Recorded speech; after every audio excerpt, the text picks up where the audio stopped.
Okay guys, so this is Ringo. He's a young Dutch Shepherd we're doing some protection with.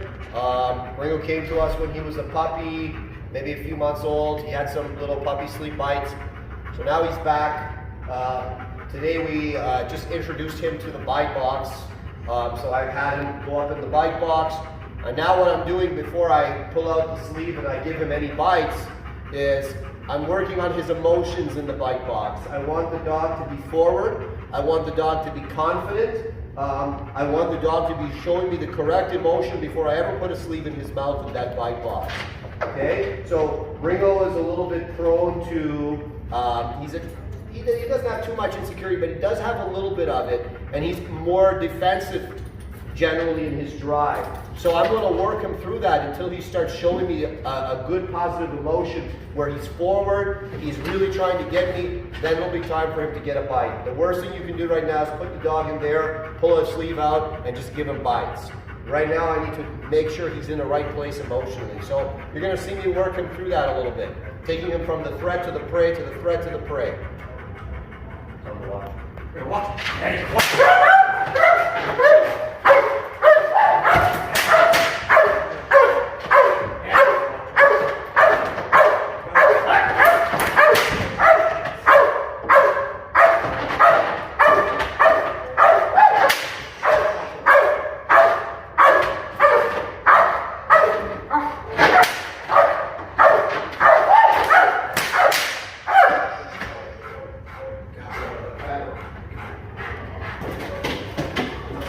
See, and this is part of the stuff he needs to work on, staying in the damn box, right? I want him to be confident in there. No. Watch.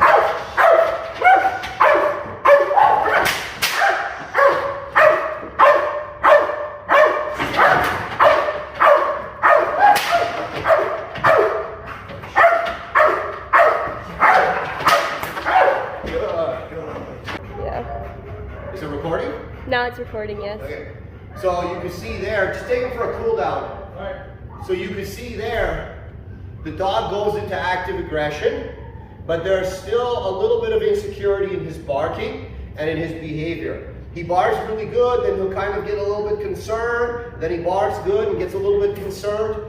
But all in all, it's now a more kind of forward behavior. The first time we put him in there, the barking was a little bit more insecure. He's becoming a little bit more confident. So you see, I go into the dog, I make a threat picture for him, whether it's me like this or me like this. I'm really giving him a lot of eye contact, maybe some verbal challenge.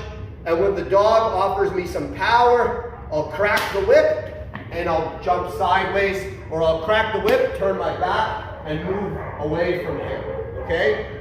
Ideally, one thing I would change is I'll put the box more there so I can move farther away from him, because you can see him kind of coming a little bit sideways out of the box. It's not a big deal. At the end of the day, the most important thing is you generate the correct emotion. So, making that challenge, right? Like, hey, hey, looking into his eyes, right? Bop, bop, bop. He's showing me a lot of power. Make that whip crack, move sideways, go back into the threat picture, right? Bop, bop, bop, bop, bop. Maybe show him another threat picture, bop, bop, bop, bop, bop.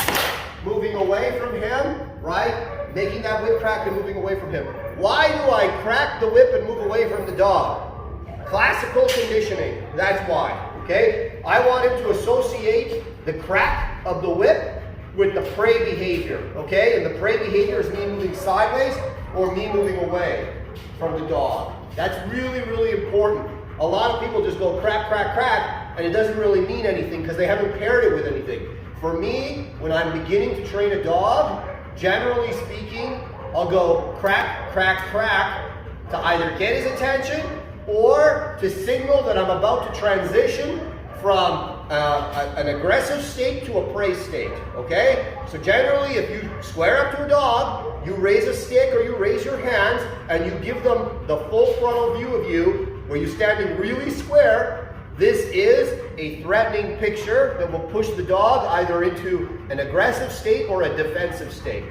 From there, it is your job to bring the dog into a prey mindset so he can start to become more confident in that aggressive or defensive state. A lot of dogs are very insecure in aggression and defense because they've never been there. It's an uncomfortable emotion. It's not a naturally comfortable emotion. So the way that you make it comfortable is you show them a brief instant where I'm a threat, and from a threat, when you show me some power, I will make my noise, I'll crack my whip, whatever it is I'll do, and then I'll transition to a prey or a prey. And then the dog becomes more confident, and then he learns from aggression or from defense to prey, from aggression or defense to prey. And that transition back and forth, right, from the aggression or the defense into the prey drive is what starts to make the dog more comfortable in that place. So when something triggers his aggression or his defensive drive, he is confident and in the right emotion. The emotion is,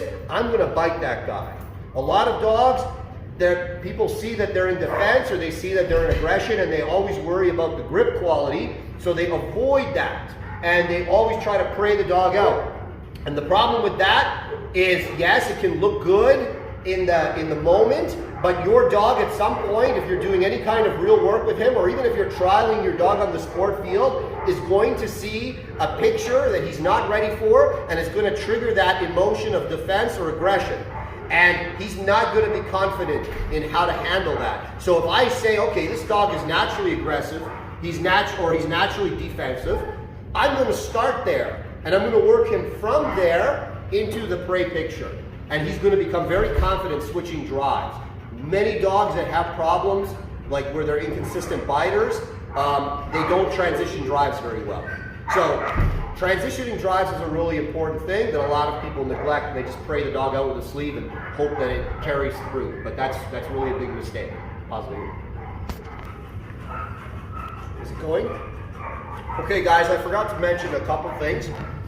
Needless to say, I did not start the dog in the box. We actually started him in a nice open field where he learned that he could run me off by being powerful and showing good, strong, active barking and forward pressure.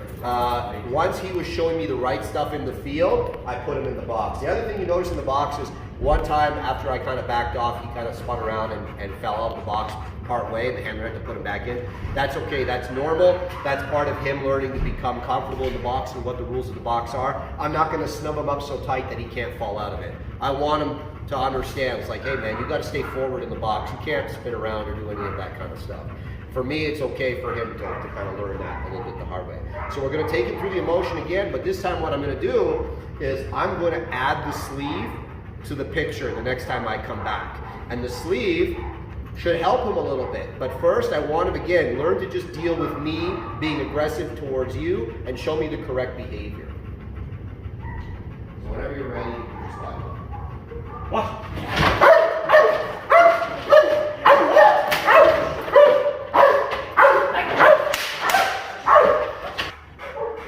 Okay.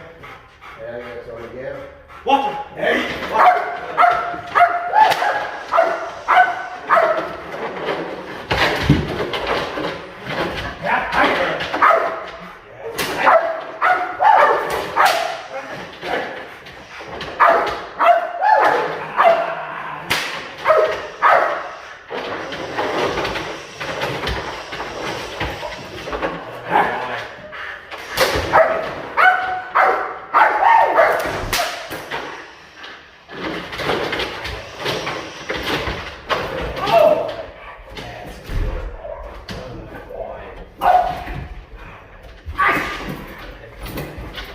Under the chin.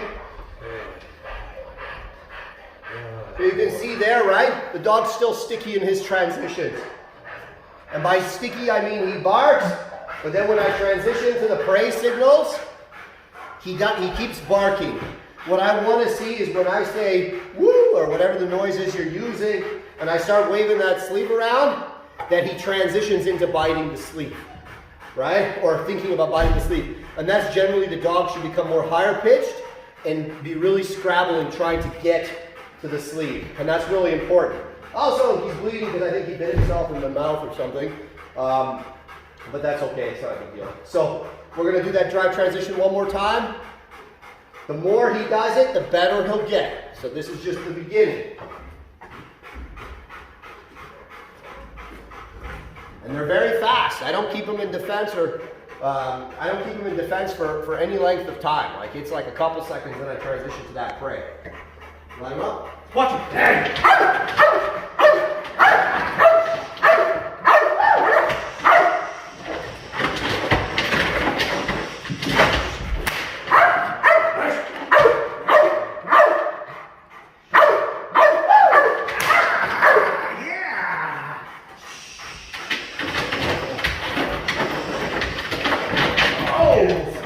Good boy. Under the chin. Pet his head, praise him. So you guys can see there, don't let him turn away. Keep him nice and straight. Good. You guys could see there that the transition was a little better. When I marked that we were going into prey, the dog did transition better. He got a little quieter. You could see that. His nails on the wood. He was really trying to get the sleeve. And that's what I want. I want to see him go from that defense into that prey. It's very important. All right. Good. That's it. Take him out. He's done.